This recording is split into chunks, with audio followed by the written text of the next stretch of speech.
Durante esta semana vamos a estar estudiando la doctrina del santuario. Yo sé que nosotros tenemos aquí muchas personas que no son miembros de la Iglesia Adventista, que posiblemente desconocen lo que es el santuario de Dios. Mañana en la noche vamos a hablar explícitamente y específicamente en cuanto al edificio que era el santuario del Señor. En esta noche queremos, sin embargo, introducir el tema estudiando 3 profecías en el Antiguo Testamento de Cristo Jesús. Son 3 profecías que ilustran 3 diferentes obras que desempeña nuestro Señor Jesucristo en favor del pecador. Antes de mirar estas 3 ilustraciones, que en realidad nos muestran las 3 obras de Cristo en el santuario, queremos leer un par de pasajes que encontramos en el Evangelio según San Juan. Así que quisiera invitarles en esta noche a abrir sus Biblias conmigo al Evangelio según San Juan, el capítulo 5 y el versículo 39. Es un versículo que yo creo que la mayoría conoce muy bien, lo hemos leído muchas veces. Dice en San Juan 5:39, y aquí está hablando nuestro Señor Jesucristo, reza de la siguiente manera: escudriñad las Escrituras, porque a vosotros os parece que en ellas tenéis la vida eterna, y ellas son las que dan testimonio de mí. Aquí Jesús dice que las Escrituras son una revelación de Él, de su persona. Cuando Jesús dijo estas palabras, no existía el Nuevo Testamento, que se compone de 27 libros. Así que cuando Jesús dice que debemos escudriñar las Escrituras, cuando Él dijo esas palabras, se refería a las Escrituras del Antiguo Testamento, los 39 libros que constituyen el Antiguo Testamento. Un poquito más abajo, en San Juan el capítulo 5, en el versículo 46 y también el versículo 47, el Señor Jesucristo dice lo siguiente a los judíos que pretendían creer en el Antiguo Testamento: porque si vosotros creyeseis a Moisés. ¿Cuántos libros escribió Moisés? Escribió 6. Esa es una preguntita tramposa. En realidad Moisés escribió Génesis, Éxodo, Levítico, Números y Deuteronomio, y también escribió el libro de Job, según dice el espíritu de profecía. Así que aquí Jesús dice: porque si vosotros creyeseis a Moisés, es decir, si ustedes creyeran en Moisés, en lo que escribió Moisés, creeríais a mí, porque de mí escribió él. ¿De quién escribió Moisés? Moisés escribió de Cristo. Anoche una persona me preguntaba que cómo se salvaba la gente en el Antiguo Testamento. Y yo le decía que la gente del Antiguo Testamento se salvaba de la misma manera como se salvan los seres humanos hoy. Porque el Antiguo Testamento está lleno de Cristo Jesús. Es una revelación gloriosa de Jesús, de lo que Él iba a hacer cuando viniera y se encarnara en el planeta Tierra. Dice en el versículo 47, y si a sus escritos no creéis, es decir, si ustedes no creen los escritos de Moisés, ¿cómo creeréis a mis palabras? Si ustedes no creen en Él, y Él habló de mí, ¿cómo ustedes van a creer lo que les digo yo? Un pasaje más que quiero que leamos antes de entrar en los 3 símbolos del Antiguo Testamento de Jesús, son las palabras que encontramos en el Evangelio según San Lucas. El Evangelio según San Lucas, el capítulo 24 y los versículos 25 al 27. Y déjenme darles un contexto de estos versículos. Era el domingo de la resurrección. Jesús había resucitado en la mañana Iban en camino a un pueblito que se llamaba Emaús, 2 discípulos de Jesús, no de los 12 apóstoles, 2 otros seguidores de Jesús. Iban en camino de Jerusalén a Emaús. Y cuando iban en el camino, Jesús, quien había resucitado en la mañana de ese día, los alcanzó y empezó a caminar con ellos. Ahora, ellos no sabían que era el Señor Jesucristo. Gracias. Ellos no sabían que era el Señor Jesucristo. De alguna forma el Señor Jesucristo se ocultó de tal manera que no lo reconocieran. Y Jesús empezó a hablar con ellos.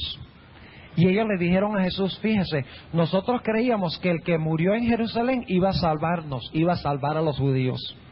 Y ahora es el tercer día desde que murió y está sepultado y hemos perdido las esperanzas. Cuando ellos dijeron eso, Jesús hizo la declaración que vamos a leer en el versículo 25 de San Lucas 24. Jesús dijo: oh insensatos y tardos de corazón para creer todo lo que los profetas han dicho. ¿No era necesario que el Cristo padeciera estas cosas y que entrara en su gloria? Y el versículo 27 es clave. Y comenzando desde Moisés, ¿a dónde comenzó Jesús? Con Moisés. ¿Cuántos libros escribió Moisés? 6, muy bien. Comenzando desde Moisés y de algunos de los profetas.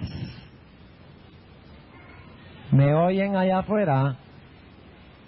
¿Qué dice el versículo? Comenzando desde Moisés y de qué? De todos los profetas, declarábales en todas las escrituras lo que de él decían. ¿De quién habla Moisés? De Jesús. ¿De quién hablan todos los profetas? De Jesús. ¿De quién hablan todas las escrituras? De Jesús. Las escrituras del Antiguo Testamento. Ahora vayamos un momentico a la última parte del capítulo 24 del Evangelio según San Lucas. El versículo 44 dice: y él les dijo: estas son las palabras que os hablé estando aún con vosotros, que era necesario que se cumpliesen todas las cosas que están escritas de mí. ¿Dónde? En la ley de Moisés y en los profetas. ¿Y dónde más? Y en los salmos. ¿De quién hablan los salmos? ¿De quién hablan los escritos de Moisés? ¿De quién hablan todos los profetas? De Jesús. Yo quiero preguntarles, ¿los judíos del Antiguo Testamento debían haber esperado al Mesías? ¿Sí o no? ¿Deberían haber visto al Mesías en su religión? ¿Deberían haber visto la venida de Cristo en su religión? Sí, porque el mismo Jesús declaró que Él está revelado ¿dónde? En el Antiguo Testamento. Ahora en esta noche queremos estudiar 3 símbolos del Antiguo Testamento que ilustran este punto. Quiero invitarles a que abran sus Biblias conmigo ahora al libro de Éxodo. Éxodo el capítulo 17. Éxodo el capítulo 17. Y vamos a notar el primer símbolo, el famoso símbolo de la roca, de la vez que la roca fue golpeada. Éxodo el capítulo 17 y vamos a empezar en el versículo 1. Y toda la congregación de los hijos de Israel partió del desierto de Sin por sus jornadas al mandamiento de Jehová. Y asentaron el campo en Refidim, y no había agua para que el pueblo bebiese. ¿Qué pasa si uno está en el desierto y no hay agua? No solo le da sed, sino si está muy en el desierto y no hay agua, ¿qué pasa en poco tiempo? La persona se muere. Y aquí dice que Israel estaba en el desierto y no había agua. Ahora, ¿qué debía haber hecho Israel? Si no había agua, ¿qué debían haber hecho? Deberían haber clamado a Dios para que Dios, ¿qué? Les diera agua. Pero no fue así. Dice en el versículo 2, y altercó el pueblo con Moisés, y dijeron: danos agua para que bebamos. Y Moisés les dijo: ¿por qué altercáis conmigo? ¿por qué tentáis a Jehová?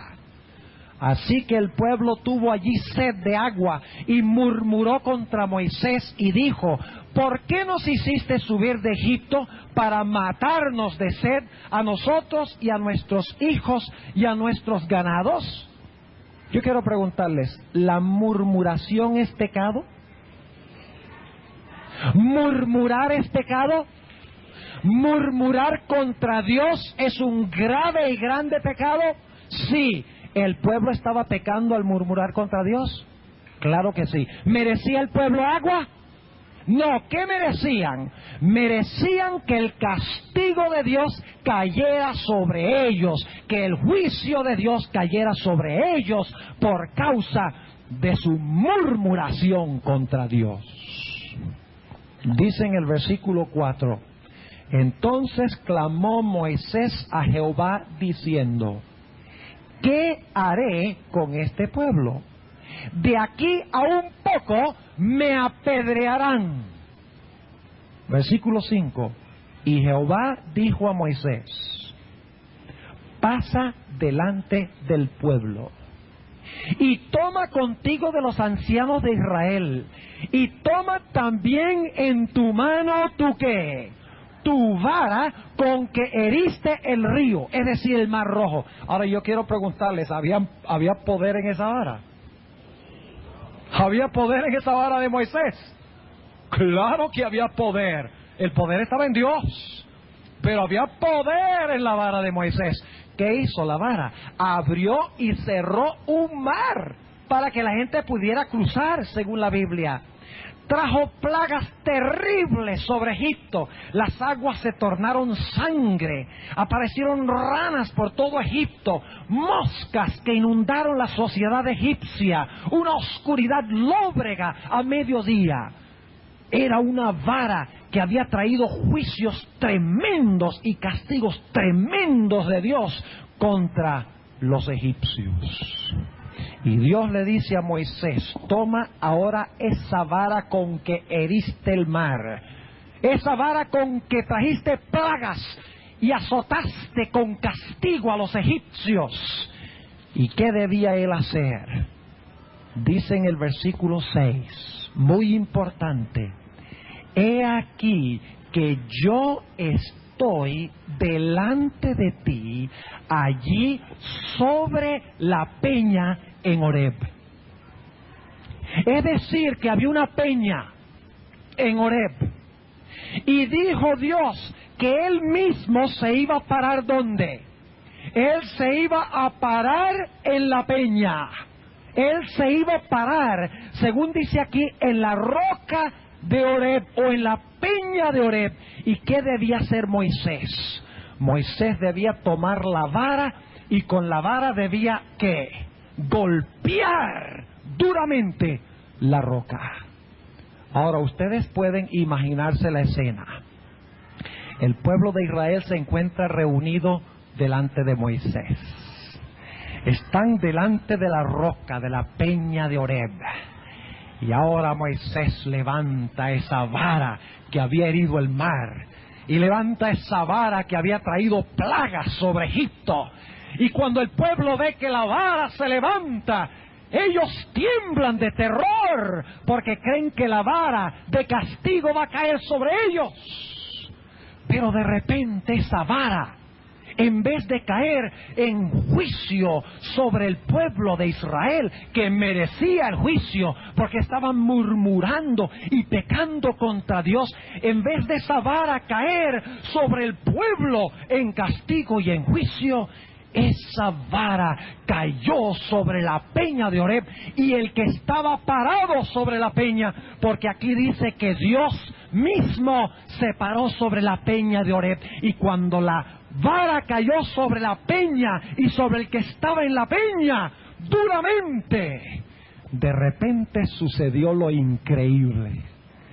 Dice en el versículo 6: he aquí que yo estoy delante de ti allí sobre la peña en Horeb, y herirás la peña, y saldrán de ella aguas, y beberá el pueblo.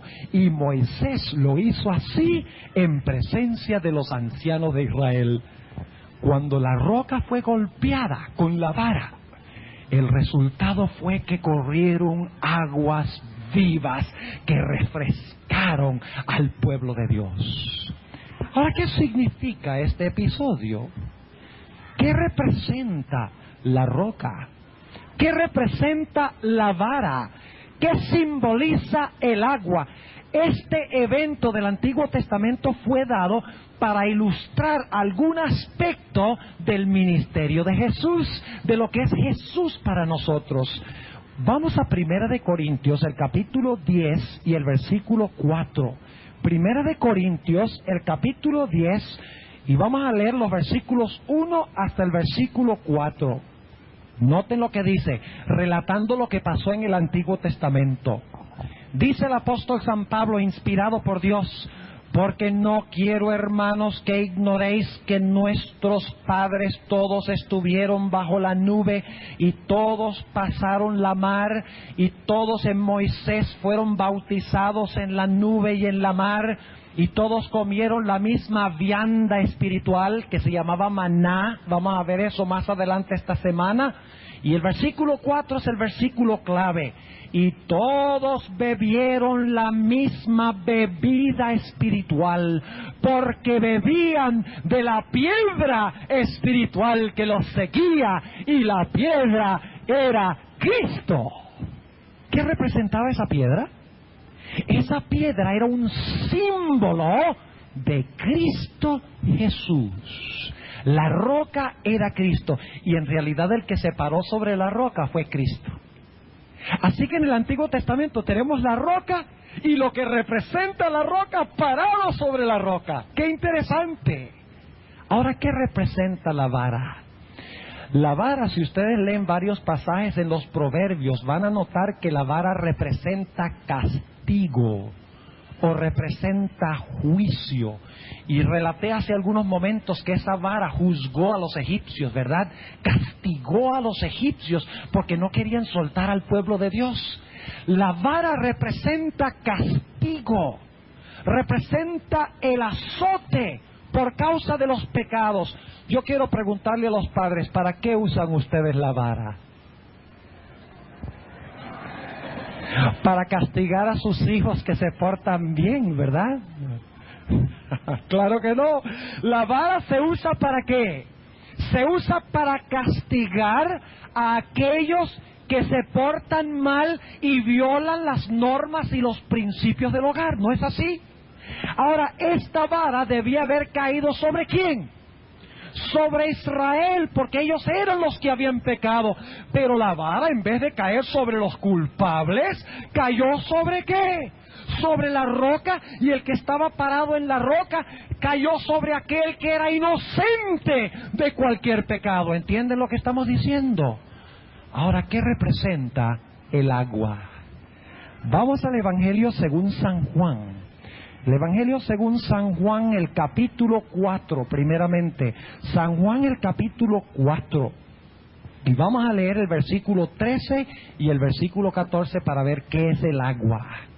Dice en el versículo 13: respondió Jesús y díjole, aquí habla con la mujer samaritana: cualquiera que bebiere de esta agua volverá a tener sed. O sea, cualquiera que beba de esta agua del pozo de Jacob, a donde ella venía a sacar agua, volverá a tener sed.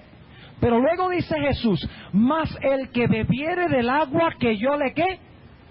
¿En qué tiempo está ese verbo? ¿En qué tiempo está ese verbo? Que yo le ¿qué? Que yo le daré. O sea que Cristo no había dado el agua todavía, la iba a dar, ¿no es cierto? Recordemos eso. Volviendo otra vez dice: mas el que bebiere del agua que yo le daré, para siempre no tendrá sed. Mas el agua que yo le daré será en él una fuente de agua que salte para vida eterna. Ahora, ¿qué representa el agua? Jesús aquí dice durante su ministerio que Él iba a dar en el futuro el agua. Ahora, ¿qué representa esa agua? Noten lo que dice San Juan 7. San Juan el capítulo 7 y el versículo 37 al 39. San Juan 7 y el versículo 37 al 39. Dice lo siguiente: mas en el postrer día grande de la fiesta, es decir, la fiesta de las luces, lo que se conoce como Hanukkah, hoy, dice, mas en el postrer día grande de la fiesta, Jesús se ponía en pie y clamaba diciendo: si alguno tiene sed, venga a mí y beba. ¿Quién es Cristo según lo que acabamos de leer? La roca. ¿Y qué salió de la roca? Agua. Jesús dice: si alguno tiene sed, venga a mí y beba. Y el que cree en mí, como dice la Escritura, ríos de agua viva correrán de su vientre. ¿Qué quiso decir Jesús cuando dijo que ríos de agua viva correrán de su vientre? El versículo 39 dice: y esto dijo del Espíritu que habían de recibir, futuro, que habían de recibir los que creyesen en Él. Pues aún no había venido el Espíritu Santo porque Jesús no estaba aún glorificado. ¿Qué representa el agua entonces? Que debía fluir de la roca cuando la roca fuera golpeada. ¿Qué representa? El Espíritu Santo que cayó ¿cuál día? El día del Pentecostés, y el Espíritu Santo que Cristo Jesús nos ofrece aún el día de hoy. Ahora repasemos lo que hemos estudiado en este pasaje. La roca representa ¿a quién? La roca representa a Cristo. La vara representa ¿qué? Castigo. Y el agua representa ¿qué cosa? El Espíritu Santo que envía a Cristo como resultado de su sacrificio. Ahora yo quiero preguntarles, ¿el Señor Jesucristo era culpable de algún pecado? Claro que no. Jesús fue inocente, santo, perfecto, puro, justo. Y algunos dirán entonces, ¿cómo es que la vara del castigo cayó sobre la roca? Cayó sobre el que estaba parado sobre la roca, si él no era el culpable. Los culpables eran el pueblo. La vara debería haber caído sobre el pueblo, no debería haber caído sobre el inocente que estaba parado en la roca. Notemos lo que se nos dice en Isaías el capítulo 53. Isaías el capítulo 53, un pasaje muy bien conocido, posiblemente por la mayoría. ¿Saben ustedes quién fue el que castigó al Señor Jesucristo? El que castigó al Señor Jesucristo fue su propio padre. ¿Recuerdan a Isaac cuando Isaac fue llevado por Abraham y colocado sobre el altar? Y el mismo padre de Isaac, Abraham, levantó el cuchillo para castigar a su propio hijo. Tenemos ahí un símbolo de lo que iba a pasar en la cruz. El Padre afligió a Jesucristo su Hijo. Por eso Jesús dijo: mi Padre, ¿por qué me has desamparado? ¿Por qué me castigas, oh Padre? Noten lo que dice Isaías 53 y el versículo 4, hablando de Jesús. Ciertamente llevó Él nuestras enfermedades y sufrió nuestros dolores. ¿Quién sufrió nuestros dolores? ¿Quién llevó nuestras enfermedades? ¿Y cuál es la peor enfermedad que existe? El pecado. Sigue diciendo: y nosotros le tuvimos por azotado, por herido ¿de quién? De Dios y abatido. Mas Él herido fue por nuestras rebeliones. Noten que el inocente es herido por las rebeliones ¿de quién? De nosotros. Molido por nuestros pecados. El castigo de nuestra paz sobre Él, y por su llaga somos nosotros curados. ¡Qué lindo! Los culpables deben sufrir el castigo de Dios. Pero en lugar de los culpables sufrir el castigo, Jesús le dijo a su Padre: yo sufriré el castigo en lugar de los culpables. Aunque yo no he cometido pecado, yo recibiré la aflicción y el azote del juicio de Dios. para que los pecados de ellos puedan ser perdonados, para que puedan ser reconocidos justos ante Dios. Hay un texto lindo en el Nuevo Testamento que encontramos en 2 de Corintios el capítulo 5. 2 de Corintios el capítulo 5, también un texto muy bien conocido. Capítulo 5 y el versículo 21. Noten qué lindo. Al que no conoció pecado. ¿Quién es el que no conoció pecado? Jesús. Al que no conoció pecado, hizo pecado por nosotros. Es decir, el que no cometió pecado, Dios lo hizo ¿qué? Lo hizo pecado por nosotros. Es decir, Dios colocó nuestros pecados sobre él. Y luego sigue diciendo, para que nosotros fuésemos hechos justicia de Dios en él. Se hace un trueque. Y el trueque es sencillo. Cuando yo acepto a Cristo, Él toma todos mis pecados, me los quita. Y si Cristo me quita mis pecados, ¿soy culpable o soy inocente? ¿Qué dicen ustedes? Si Él toma todos mis pecados, ¿yo soy culpable o inocente? Yo soy inocente, porque ya no los tengo. Pero ¿quién llega a ser culpable? Él. ¿Pero Él cometió esos pecados? No. El Padre los coloca sobre Él, de tal manera que Él, llevando los pecados, Dios me mira a mí y dice, este es inocente. ¡Qué preciosa lección! Él se hizo pecado para que nosotros pudiésemos ser reconocidos, ¿qué? Justos ante la vista de Dios. ¡Qué gloriosa verdad del Evangelio del Señor! Ahora hay otro episodio de la roca. Vamos al libro de Números. El libro de Números.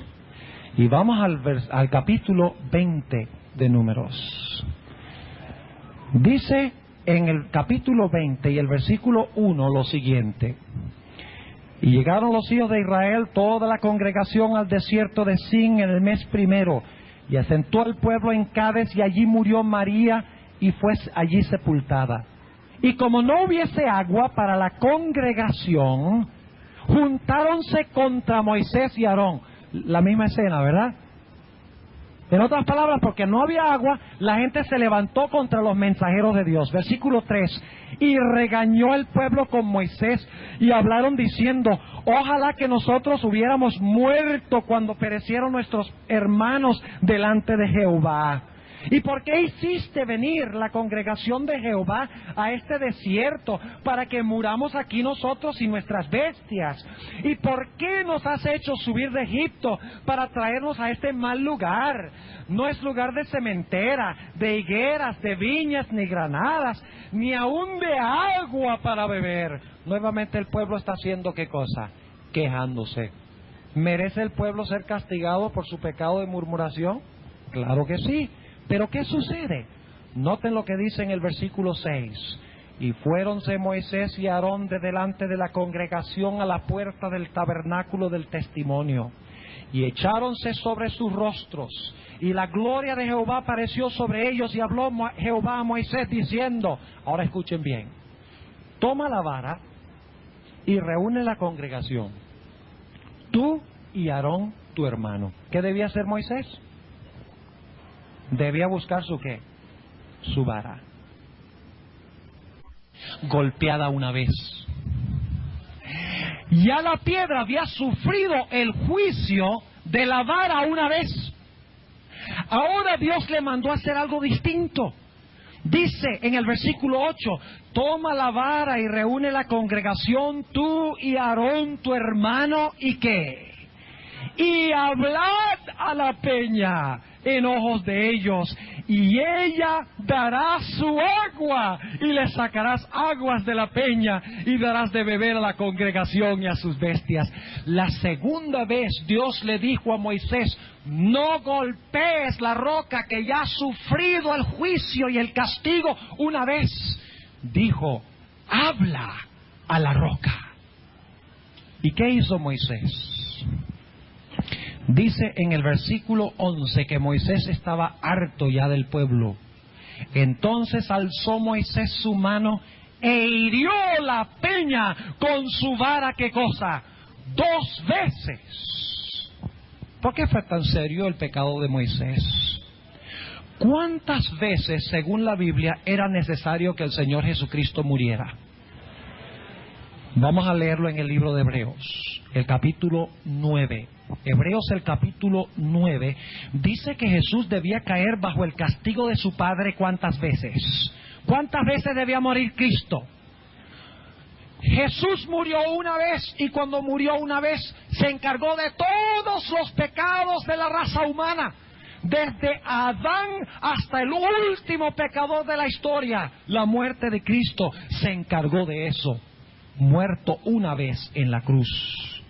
Dice en Hebreos el capítulo 9 y el versículo 25, hablando de Jesucristo, y no para ofrecerse ¿qué? Muchas veces a sí mismo, como entra el pontífice en el santuario cada año con sangre ajena. De otra manera fuera necesario que hubiera padecido muchas veces desde el principio del mundo. Mas ahora una vez, en la consumación de los siglos, para el deshacimiento del pecado, se presentó por el sacrificio de sí mismo. ¿Cuántas veces fue ofrecido Cristo? Una. Y noten el versículo 28. Así también Cristo fue ofrecido ¿qué? Una vez, para hacer ¿qué cosa? Para agotar los pecados de muchos. ¿Cuántas veces fue necesario que Cristo fuera sacrificado para encargarse de todos los pecados de los seres humanos? Una sola vez. ¿Cuántas veces debía ser azotado por la vara del juicio de Dios? Una sola vez. ¿Pero qué hizo Moisés? Moisés golpeó la roca 2 veces. Y así dio la impresión de que Cristo tenía que morir ¿qué? Más que una vez. Y saben ustedes que hoy en día hay personas que creen que Cristo sigue muriendo día tras día, tras día, tras día, tras día, en un sacrificio, y que su sacrificio en la cruz no fue suficiente. Pero nos dice la Biblia que Jesús no sigue muriendo cada día. La roca fue golpeada una sola vez. Si hoy queremos recibir la bendición del Espíritu Santo que viene como resultado del sacrificio, de la aflicción de Cristo, ya Cristo no tiene que seguir muriendo para darnos esa bendición. Nos dice que lo único que tenemos que hacer para recibir el perdón de nuestros pecados no es una nueva muerte continuada de Cristo, sino que lo que necesitamos hacer es orar a Jesús, hablarle a la roca, hablarle a la peña. Y la Biblia dice: pedid y ¿qué? Pedid y se os dará. ¡Qué gloriosa verdad! Cristo murió una vez por todas por los pecados de todos los seres humanos, y recibimos ese sacrificio, recibimos el perdón, recibimos el Espíritu Santo como resultado de ese sacrificio único hecho por nosotros. Así que el primer símbolo enseña que Jesucristo es nuestro único sacrificio. Recuerden eso. Cristo es nuestro único sacrificio ofrecido de una vez por todas para el perdón de todos nuestros pecados, de tal manera que podamos recibir el poder del Espíritu Santo en nuestras vidas.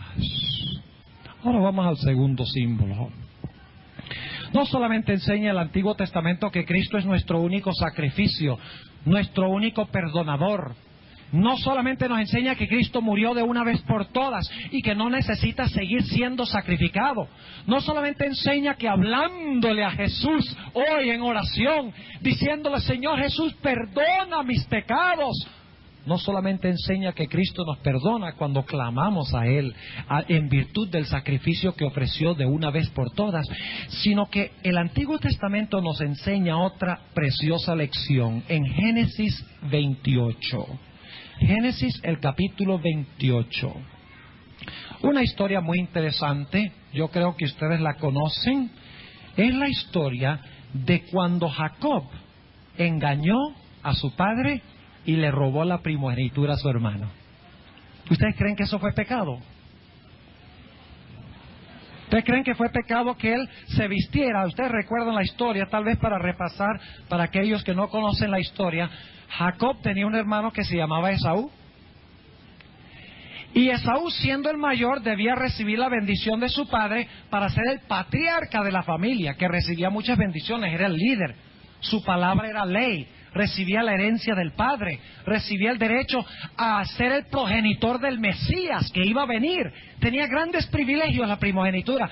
Pero Jacob decía, ese hermano mío es muy sinvergüenza, no le gusta sino estar cazando por allá, a él qué le importa la primogenitura. Y un día, mientras que Esaú se fue por allá al campo a cazar, a matar el animalito para traer el sacrificio, para traer un almuerzo al padre, para que el padre lo bendijera, Jacob se vistió con pieles de animales, porque su hermano era muy velludo, era peludo.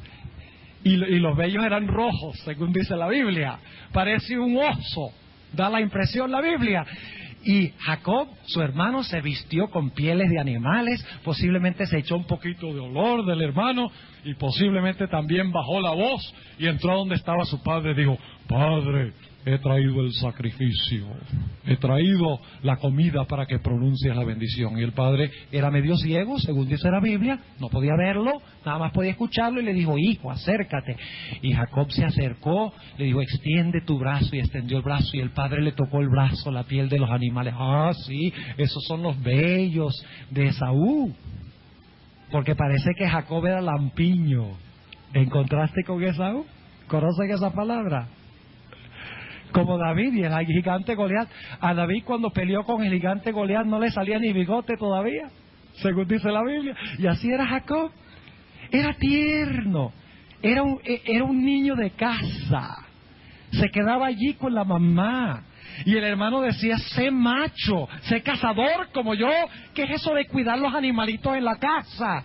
Y Jacob dijo, no, yo no puedo permitir que mi hermano reciba la primogenitura. Y por lo tanto entró y engañó a su padre, y el padre lo bendijo.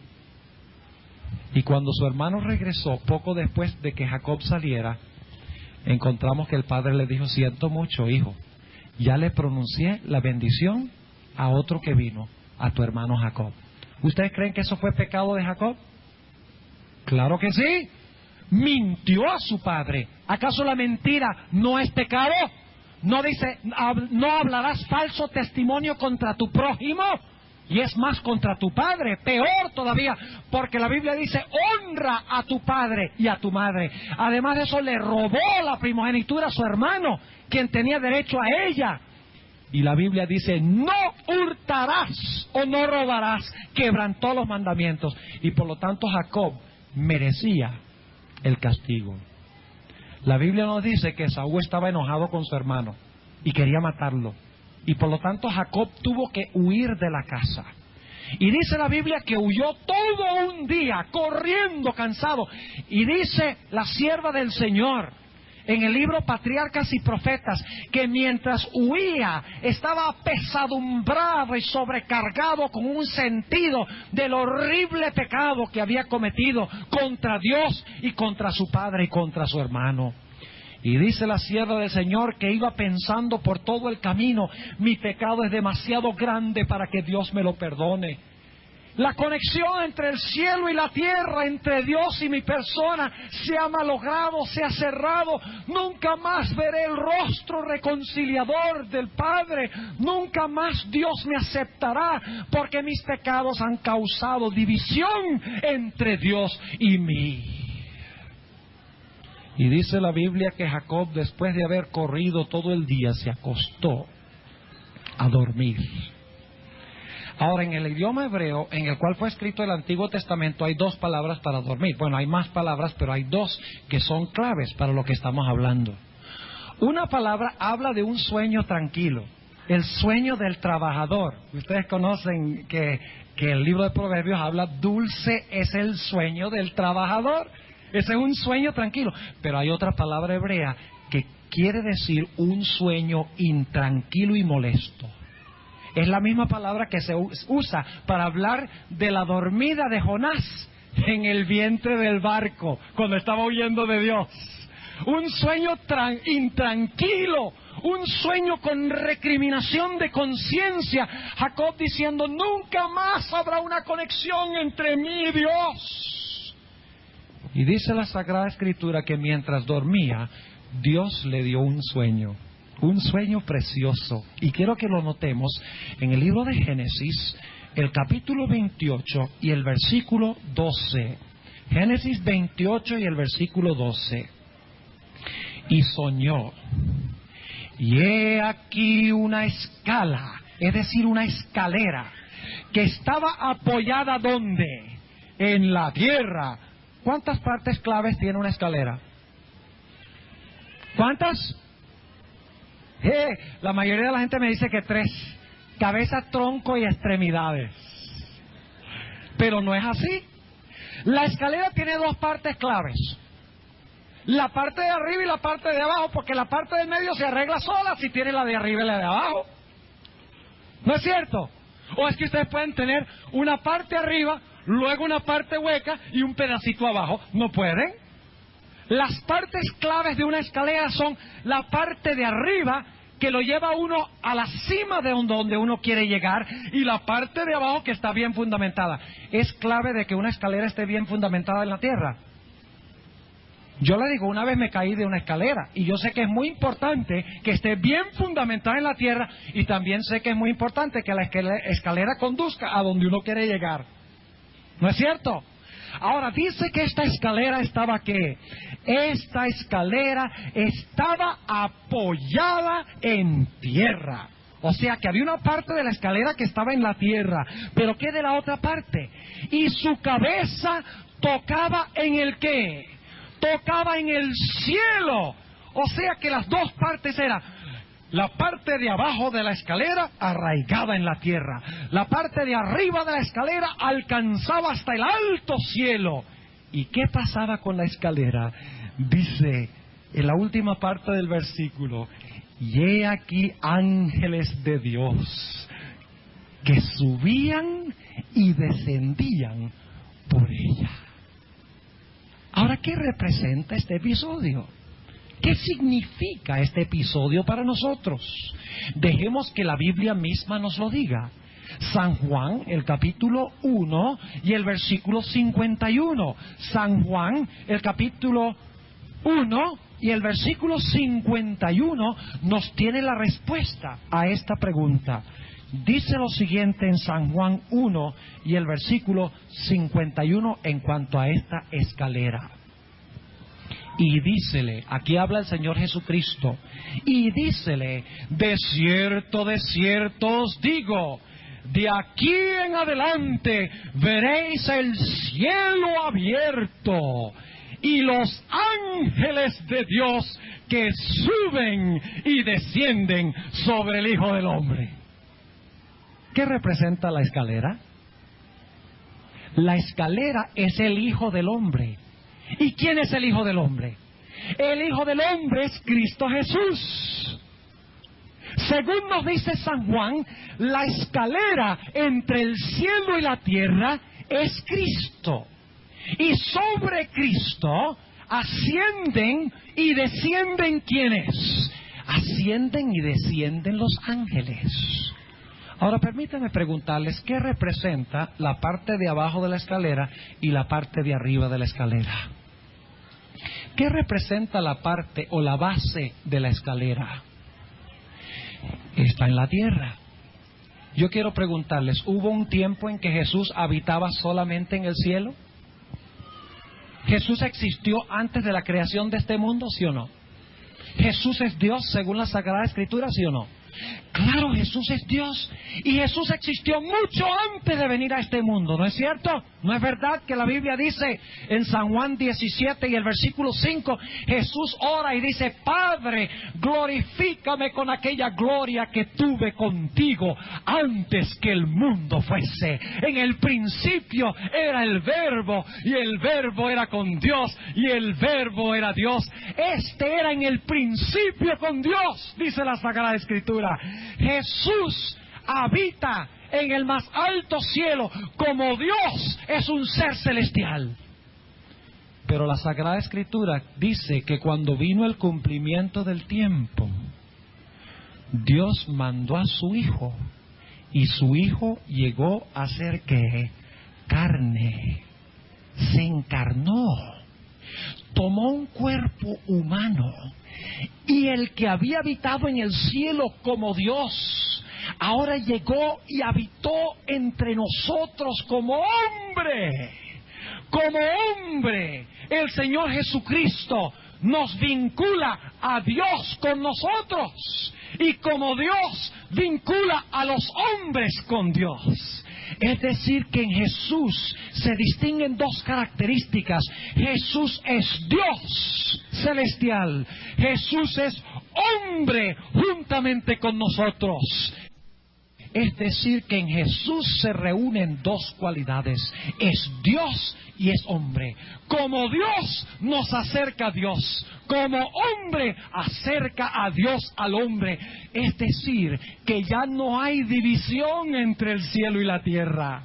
Hay accesibilidad a Dios, podemos alcanzar a Dios. Tenemos un mediador, según dice 1 Timoteo 2:5, un mediador entre Dios y el hombre, Jesucristo, el hombre. Y como dice en Hebreos el capítulo 7, Jesús vive siempre ¿para qué? Para interceder por nosotros. ¿Qué significa la palabra interceder? Para interceder se necesitan ¿cuántas personas? 3. Se necesita una persona acusada, ¿verdad? Y se necesita ¿quién? Se necesita alguien que ¿qué? Que interceda por él contra el otro que lo está ¿qué? Contra el otro que lo está acusando. 3 personas. Y la Biblia dice que Jesucristo es nuestro único ¿qué?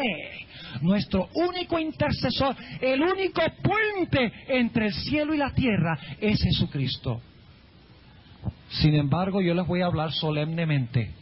Sin embargo, hay muchas personas que enseñan que la forma que podemos alcanzar el cielo y el perdón de los pecados es recurriendo a hombres para que ellos intercedan por nosotros. O ir al cielo a través de los santos que murieron y supuestamente se fueron al cielo. Muchos enseñan eso. El problema con eso es que los santos que murieron, que según la Biblia en realidad están muertos, no están vivos hoy. La Biblia dice que los muertos nada saben. El problema es que los santos son dioses. Los santos que murieron son dioses. ¿Qué son? Seres humanos. Tienen la parte de abajo de la escalera, pero el problema es con la parte de arriba, no son Dios. El problema con confesarle el pecado a los hombres y pedir a los hombres que pidan que Dios tenga misericordia es que no importa cuál sea el hombre o el sacerdote o la persona, nada más es un ¿qué? Es un hombre. Pero nos dice aquí en Génesis y en San Juan que solo hay un intercesor y que tiene que ser Dios y tiene que ser también que hombre para cerrar el abismo entre el cielo y la tierra. Y cuando se despertó Jacob, se despertó con gozo y con alegría, diciendo: hay un intercesor, hay un individuo que puede abogar con el Padre por mí. Ahora yo les pregunto, ¿quiénes son los que llevan nuestras oraciones a Dios? Los ángeles. ¿Y quiénes son los que nos traen respuestas de Dios? Los ángeles. Sin embargo, hay muchas personas que enseñan que tenemos que pedirle a los santos que vayan y hablen con Dios. Y que entonces Dios manda bendiciones a través de los seres humanos, de los santos. El problema con eso es en que entonces los ángeles se quedan sin trabajo. Eso es lo que dice la Sagrada Escritura, no yo. Lo dice la Biblia. La Biblia dice que son los ángeles los que llevan nuestras peticiones por perdón al Padre y traen del Padre la aprobación de Él, diciéndonos y asegurándonos que nuestros pecados han sido ¿qué? Nuestros pecados han sido perdonados. No tenemos que ir a Dios a través de un hombre. Jesús dijo: yo soy el camino, la verdad y la vida. Nadie viene al Padre sino por un sacerdote. Nadie viene al Padre sino por un santo. ¿Eso es lo que dice la Biblia? No, la Biblia dice, nadie llega o viene al Padre sino ¿por qué? Sino por mí, dice Jesús. Jesús es humano con nosotros, nos entiende y podemos hablar con Él y Él nos representa ante Dios de una forma misericordiosa y justa. Gloriosa verdad. La escalera nos enseña que Cristo es nuestro único intercesor. Ahora vamos a encontrar algo interesante. El sacrificio en el santuario se ofrecía en el atrio o en el patio. Ahí está la roca. El sacerdote intercedía en el lugar santo del santuario, ¿no es cierto? En el altar de oro o el altar de incienso. Noten, nos hemos movido del atrio al lugar santo del santuario. Pero ahora necesitamos ver el tercer símbolo. Lo encontramos en Números, el capítulo 21. Números, el capítulo 21. El tercer símbolo del Señor Jesucristo, que nos enseña otra gran verdad en cuanto a Él. Números, el capítulo 21. Un episodio muy interesante. Y vamos a leer empezando en el versículo 1 para captar el contexto. Y oyendo el cananeo, el rey de Arad, el cual habitaba al mediodía, que venía a Israel por el camino de los centinelas, peleó con Israel y tomó de él presa. Entonces Israel hizo voto a Jehová y dijo, si en efecto entregares a este pueblo en mi mano, yo destruiré sus ciudades. Y Jehová escuchó la voz de Israel y entregó al cananeo y destruyólos a ellos y a sus ciudades y llamó el nombre de aquel lugar Horma, es decir, destrucción. Y partieron del monte de Or camino del mar Bermejo para rodear la tierra de Edom, y abatióse el ánimo del pueblo por el camino. ¿Saben ustedes que los israelitas caminaron por el desierto 40 años? ¿Cómo les gustaría a ustedes caminar por el desierto 40 años? Y ustedes dirán, oh, eso fue muy duro. Bueno, pero ¿saben ustedes algo? Caminaron por el desierto 40 años y nunca se les acabó ni un par de zapatos. Caminaron por el desierto y no tenían que trabajar para comer, caía pan del cielo. No tenían que ponerse a buscar agua, porque la roca que los seguía les daba aguas frescas y vivas. Y durante el calor del día, dice que la columna de nube que conducía a Israel se convertía en techo para que no sufrieran calor. Y en la noche, allá hace mucho frío en el desierto, la columna de fuego les daba calor. ¿Qué más? Agua, comida, ropa que no se acababa, sombra, calor. ¿Qué más necesitaban? Bueno, estaban en el desierto, pero tenían todo lo que necesitaban, ¿no es cierto? Y aquí dice que se fastidiaron del desierto. Y dice en el versículo 5, y habló el pueblo contra Dios y Moisés. ¿Por qué nos hiciste subir de Egipto para que muramos en este desierto? ¿Que ni hay pan? Mentira, porque sí había pan. ¿Ni agua? Mentira, porque sí había agua. Y nuestra alma, ahora noten, y nuestra alma tiene fastidio de este pan tan liviano. Estaban cansados de comer maná. Y ustedes dirán, bueno, yo me cansaría también de comer pan integral, nada más, desayuno, almuerzo y cena. Pero si ustedes leen la Biblia, ustedes van a encontrar que el maná se podía saborear de diferentes formas. Se podía hervir, se podía hornear, se podía freír, se podían hacer tortas, se podían comer las hojuelas, eran como hojuelas de miel. A veces sabía como aceite, tenía variedad, no siempre sabía igual. Si ustedes notan lo que dice la Biblia del maná. Y dice aquí que ellos empezaron a murmurar contra Dios. Versículo 6. Y Jehová envió entre el pueblo serpientes ardientes. En realidad lo que quiere decir es que mandó entre ellos serpientes que venenosas, que mordían al pueblo, y murió mucho pueblo de Israel. ¿Ustedes creen que Israel se merecía eso? Yo diría, bien hecho. Se lo merecían los murmurones esos. A lo mejor si yo hubiera estado, también hubiera murmurado. Porque nosotros somos muy duros con ellos. Decimos, esa gente, qué rebeldes eran, qué malos eran. Si yo hubiera estado ahí, no hubiera hecho eso. Y lo más probable es que lo hubiéramos hecho, y probablemente peor. Pero dice aquí que ellos murmuraron contra Dios y Dios permitió que vinieran, ¿qué cosa? Las serpientes para morderlos. Ahora, ¿qué representan las serpientes en la Biblia? ¿Quién es la serpiente? La serpiente es Satanás.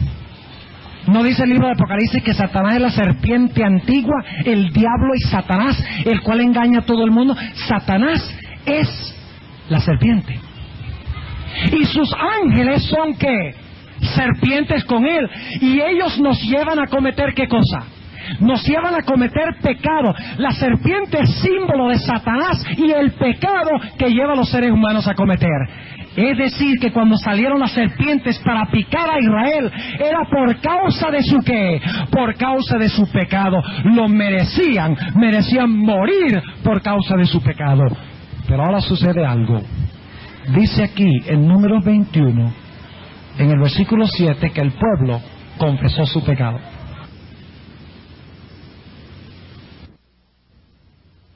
Perdonarnos nuestros pecados y limpiarnos de toda maldad.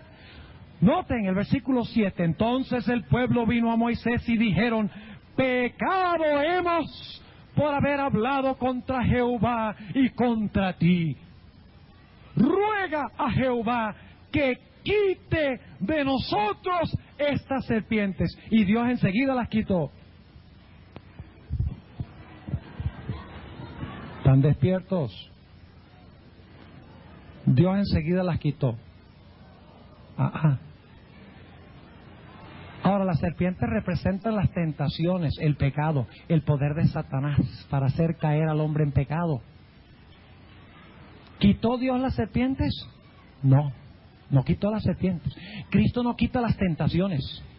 Cristo no quita la tentación hacia el pecado. Se proveyó otro medio, no quitando las serpientes, sino neutralizando el veneno de las serpientes. Note lo que sigue diciendo aquí en Números 21, en el versículo 8.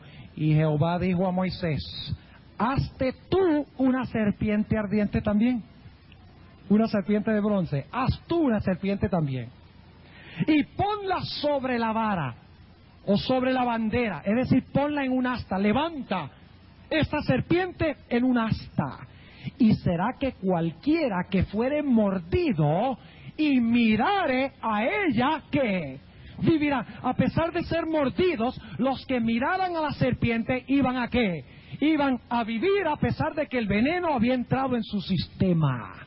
Y dice en el versículo 9: y Moisés hizo una serpiente de metal y púsola sobre la bandera, y fue que cuando alguna serpiente mordía a alguno, miraba a la serpiente de metal y vivía.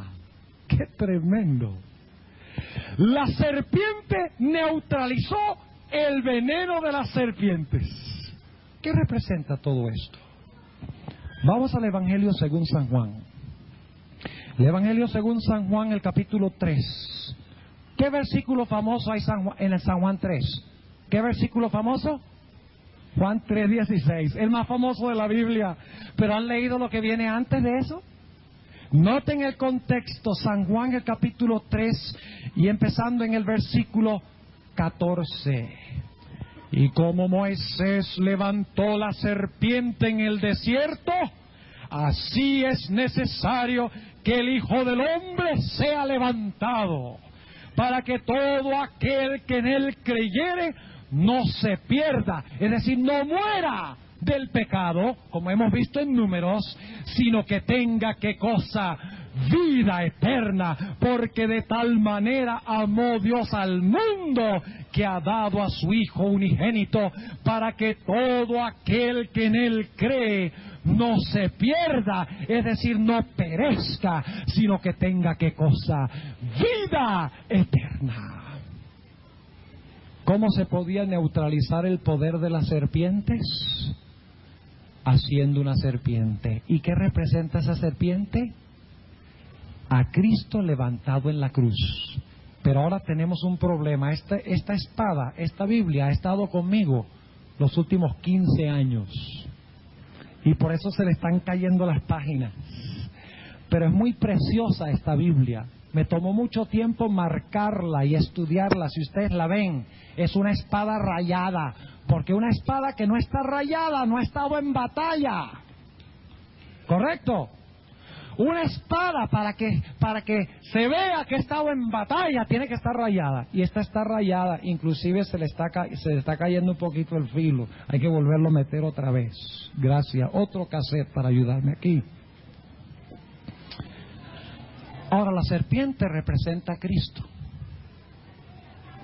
Pero inmediatamente tenemos un problema. La serpiente representa el pecado y Satanás. ¿Cómo es posible que en la Biblia se diga que Cristo es representado por una serpiente? Si la serpiente representa el pecado, representa el mal, las tentaciones, el poder de Satanás, ¿cómo es que se representa a Cristo con una serpiente? Imposible, dirá alguno.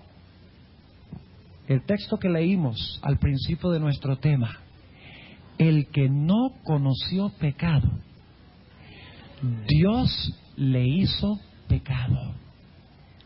El que no era serpiente, Dios lo hizo serpiente. El que nunca pecó, Dios colocó sobre él nuestros pecados. El inocente llegó a ser culpable. El que era un cordero inocente fue cargado sobre él nuestros pecados y se presenta como una serpiente bajo el poder maligno de Satanás. Como dice en Gálatas 3:13, maldito todo aquel que colgare sobre un madero.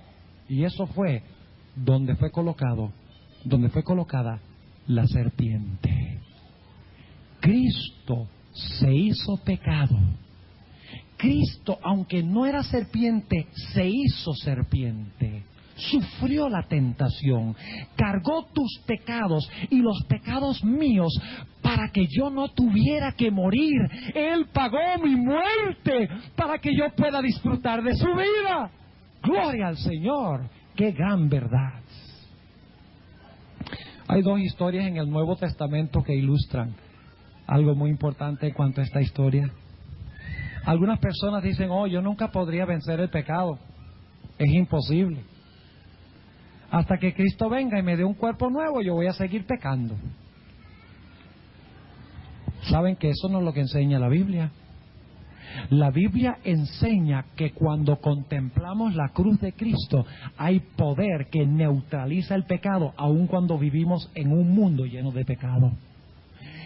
Esta ilustración de Cristo como la serpiente nos muestra que Cristo es nuestra única fuente de poder, nuestro único santificador, el que nos purifica, el que nos limpia, el que nos da victoria sobre el pecado en un mundo lleno de rebelión. Contemplando la cruz, el pecado se neutraliza, desechamos las tentaciones y mantenemos nuestros ojos fijos en el autor y el consumador de nuestra fe. El problema por el cual no hay victoria sobre el pecado es que en vez de estar mirando al Cordero, estamos mirando a la televisión.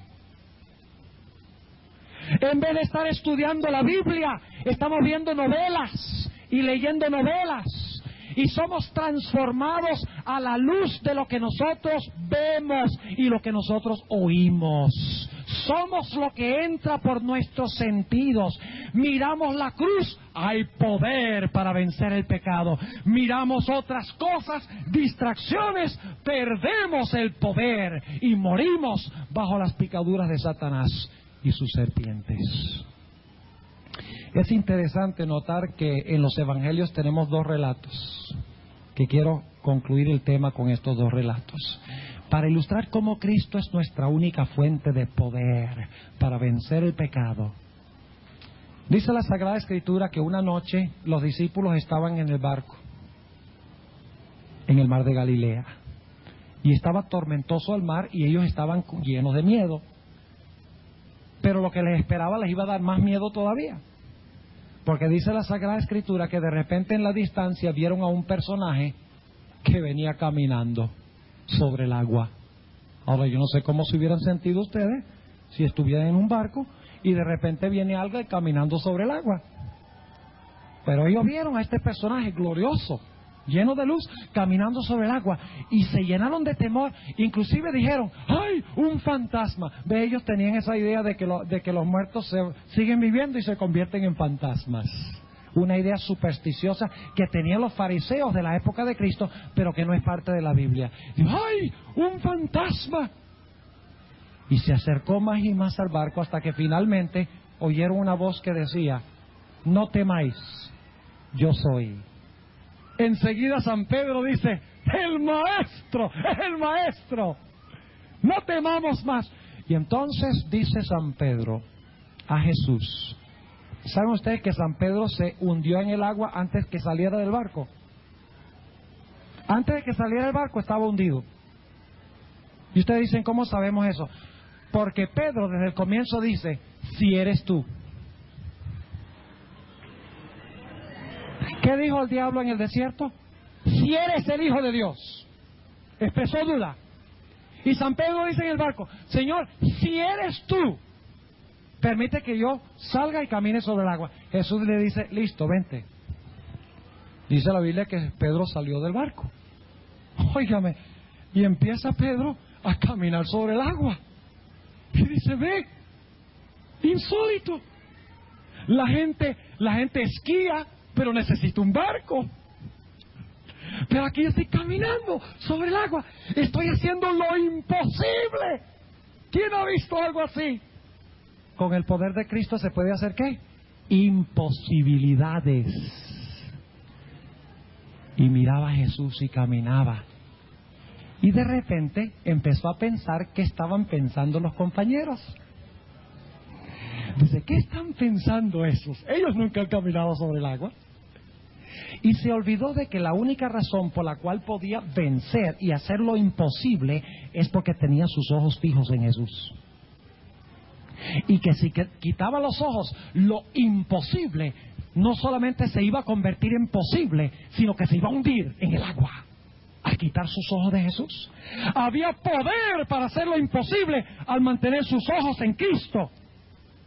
Pero ahora él voltea y mira a los compañeros en el barco, como diciendo: ja, ja, ja, ja, ja, ja. Y dice la Sagrada Escritura que Pedro se empezó a hundir en el agua. Y Pedro, dice la sierva del Señor en el deseado de toda la gente, que vino una ola grande y ocultó a Jesús de la vista de Pedro. Y Pedro se empezó a hundir en las enfurecidas aguas. Y ahora Pedro quita los ojos de los otros discípulos, de sus compañeros, y desesperadamente busca a Jesús. Y de repente Jesús, que había estado siempre cerca, le extiende la mano y lo recoge del agua y le dice: oh hombre de poca fe, ¿por qué dudaste? ¿Por qué caemos nosotros en las aguas de la tentación? Porque en vez de estar mirando a Cristo crucificado, en vez de estar mirando a Jesús quien murió por nuestros pecados, en vez de mantener nuestros ojos en cosas espirituales, estamos mirando al vecino, estamos mirando a los compañeros, estamos viendo televisión, estamos leyendo novelas, estamos haciendo todas estas cosas. Y cuando nosotros hacemos eso, somos transformados a la imagen de lo que vemos y a la imagen de lo que oímos. Porque si ustedes meten basura en un pote de basura, ¿qué es lo que van a sacar? Basura. Si ustedes graban una canción en un cassette, cuando lo tocan, ¿qué va a tocar el cassette? Lo que grabaron. Y así es la mente humana. Lo que programamos la mente a hacer a través de nuestros sentidos determina lo que nosotros somos. En otra ocasión, los discípulos se encontraban en el barco con Jesús esta vez. Y Jesús estaba durmiendo. Se levantó una tormenta impresionante. Era la intención de Satanás ahogar a Cristo. Qué temerario, ¿no? Como si pudiera ahogar al príncipe de vida. El príncipe de las tinieblas ahogando al príncipe de vida. Y Jesús estaba durmiendo, agotado, había trabajado horas y horas ese día. Y dice la Sagrada Escritura que los discípulos empezaron a sacar agua del bote. Me imagino la gritería que habrán formado.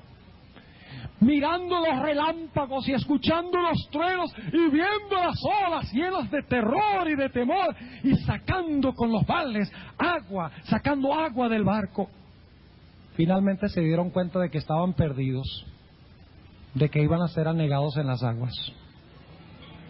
Y por lo tanto ahora se ve el fulgor de un relámpago y los discípulos miran y ven a Jesús en medio de la tormenta descansando serenamente. Y dice San Pedro que siempre ponía la lengua en cuarta antes de poner el cerebro en primera, para los que saben manejar. Dice Pedro: ¡ah, maestro! ¿No te importa que perecemos? Y dice la Biblia que el Señor Jesucristo se paró en el barco, levantó las majestuosas manos y dijo: paz, haya paz. Y gobernó serenidad y paz, no solo en el lago, sino en los corazones de los discípulos. ¿Qué representan los relámpagos? Según el deseo de todas las gentes, representan las tentaciones. Los truenos representan los rugidos de Satanás. Las aguas representan las perplejidades y dificultades y los problemas y las tentaciones de la vida. ¿Cuántas veces, mis hermanos y queridas visitas, cuando nos vienen tentaciones y problemas y dificultades en nuestra vida, en vez de clamar inmediatamente a Jesús, miramos los relámpagos y hablamos de los truenos y tratamos de sacar el agua? Cuando si miráramos a Cristo, Cristo traería paz a nuestra alma. Después de este episodio, los discípulos dijeron: fantástico, con Jesús ya no vamos a tener miedo más nunca. Jamás vamos a tener miedo otra vez, porque si puede calmar una tempestad, Él puede hacer cualquier cosa. Cruzaron el lago y salieron a la playa, y el momento que sus pies tocaron la playa, venían dos endemoniados corriendo a toda velocidad, con cadenas colgando en las manos y en los pies, todos cortados por las rocas, soltando chillidos horribles, y los discípulos se olvidaron de la paz que había traído Cristo. Dicen: sálvese quien pueda. No estaban preocupados por mantener sus ojos en Jesús, sino que sus ojos se dirigieron a los endemoniados y empezaron a correr. Quitaron sus ojos de Cristo Jesús. Después que habían avanzado un buen rato, se dieron cuenta que el maestro no estaba con ellos y voltearon y se dieron cuenta que el mismo que calmó la tempestad, inclusive calmó y echó y dominó a los demonios. ¿Y saben ustedes cuántos demonios eran? Eran por lo menos 2,000 demonios que Jesús echó, porque se llamaban ¿qué? Legión. Y una legión de soldados romanos era una división del ejército de Roma. Una legión de soldados romanos tenía entre 2,000 y 5,000 soldados. Y yo creo que eran 2,000 porque fueron echados en 2,000 cerdos. Exactamente donde deben estar los espíritus inmundos. Es interesante. El Señor Jesucristo no echó los demonios a un pollo, ni los echó a una vaca. Los echó, los espíritus inmundos, a un animal que inmundo, porque inmundo más inmundo da que inmundo. Exactamente. El punto es, mis apreciados hermanos y amigos, cuando mantenemos nuestros ojos fijos en Jesús por el estudio de su palabra, hay victoria sobre el pecado. Victoria rotunda, tremenda sobre el pecado. Cuando mantenemos nuestros ojos fijos en Jesús, viene de Jesús ¿qué cosa? Poder. Hay poder, sí, sin igual poder en Jesús. ¿Quién qué? Quien murió. Hay poder, sí, sin igual poder en la sangre que Él vertió. Cuando vemos a Cristo crucificado, mantenemos nuestros ojos fijos allá, viene poder para vencer el pecado. ¿No era suficiente? que la gente dijera: ay, yo estoy muy débil, mira por mí. O decir: no, es suficiente que yo nada más crea que la serpiente fue levantada. No era suficiente que la gente dijera: bueno, vamos a mirar un momentico, y luego miraran a otra parte. La Biblia dice que debían mantener sus ojos fijos en la serpiente, sin extraviar los ojos. En estas tres ilustraciones tenemos tres funciones de Jesús. La primera función es que Cristo es nuestro único sacrificio. La segunda lección es que Cristo es nuestro único intermediario, abogado o intercesor. Y la tercera lección es que Cristo es nuestra única fuente de poder para vencer el pecado en nuestra vida. Gloria al Señor, que Él nos ha dado todo medio necesario para vencer el mal, para vencer el pecado y para ser hallados irreprensibles ante el trono de nuestro Dios. Yo quiero preguntar en esta noche a los presentes: ¿cuántos de ustedes quieren decirle a Jesús, no a mí, sino que quieren decirle al Señor Jesucristo: en esta noche yo quiero aceptarte como mi sacrificio por el pecado, como mi representante, como mi intercesor, y quiero que tú me des poder en mi vida para vencer el pecado? ¿Ese es el anhelo de sus corazones? Si ese es el anhelo de sus corazones, por favor, colóquense de pie, porque yo quiero tener una oración especial para ustedes en esta noche. Gloria al Señor. Todos han respondido al llamado.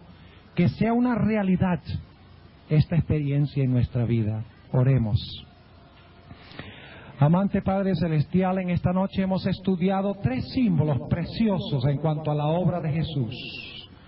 Son tres símbolos que encontraremos nuevamente cuando hablemos del santuario que fue construido en el desierto.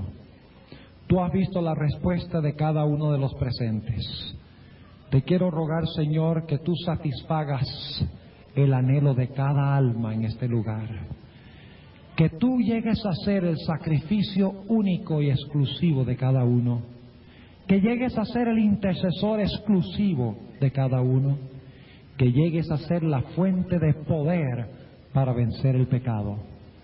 Te ruego, Señor, que si hay alguna persona aquí que tiene una lucha muy especial con Satanás y con los poderes del mal y con el pecado, que tú le des victoria.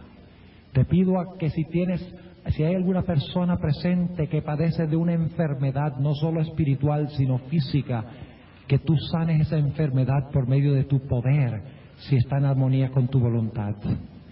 Te rogamos, Señor, que al partir de este lugar nos acompañes, nos cuides de todo peligro y nos lleves con bien a nuestros hogares. Gracias, Señor, por ser el todo nuestro. Y sabemos que tú responderás a nuestra oración, porque te imploramos estas cosas en el precioso nombre de Cristo Jesús. Amén. Señor les bendiga y guarde. Mañana en la noche a las 7 vamos a hablar específicamente del edificio que se construyó en el desierto.